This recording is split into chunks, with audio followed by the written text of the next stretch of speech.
Welcome, guys, to the daily analysis for April 10th. So this week on the larger time frames has been a very strong week. In the weekly watch list, we had discussed that we had finished last week in the neutral area, and once above 595, bulls would be in control.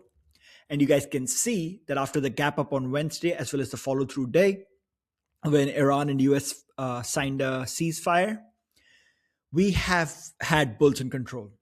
A lot of people yesterday in the morning were expecting a pullback just because we had a major pump day, and that's not how things work. Usually, after a bullish sentiment like that, price at least needs to consolidate a bit before it can reverse. It's like having a car going full speed in one direction. It can't just reverse on a dime. It at least has to stop. All right. So yesterday in the pre-market message, I had mentioned that, and you guys can see bulls stayed in control all day yesterday as well. And as long as we're above the 50-day moving average, there's no doubting the resolve. All right. So that's the overall context. We have CPI today, and a lot of people would be afraid that inflation would be high just because of what happened with Iran. But usually that kind of information or that kind of effect takes time. So don't expect some insane CPI print just because of that just yet. All right. We'll see what CPI comes out to be. Now, yesterday, you guys can see we had a decent open, and price was still range bound. And then late in the afternoon, based on the news that Lebanon and Israel might have a ceasefire as well, we saw a pump. Overall, majority of the day was spent in consolidation in the neutral range for QQQ. SPY obviously had more of an impact.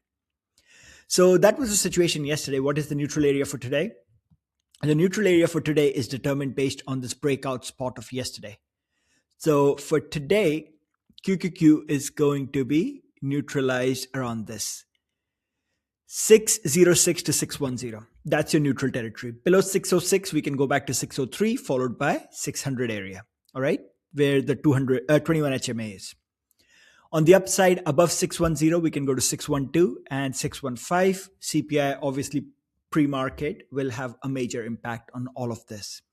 So far, you guys can see the order is bullish. Bulls are in control. There's no doubt about that. Only below the 21 HMA, below this neutral area. Can you expect even intraday weakness? Only till 21 HMA. So that's the scenario for QQQ. What about SPY? SPY, you guys can see yesterday's neutral area. Once we broke out of that, we had a nice push and then more consolidation. So yesterday's breakout spot is going to determine today's neutral area. Above 680, if SPY can hold above 680, we are looking for 683 and 686. On the downside, we have 676.5 to 677 as support. Below 677, we can see some weakness to 674, followed by 671. Those will be your levels for SPY.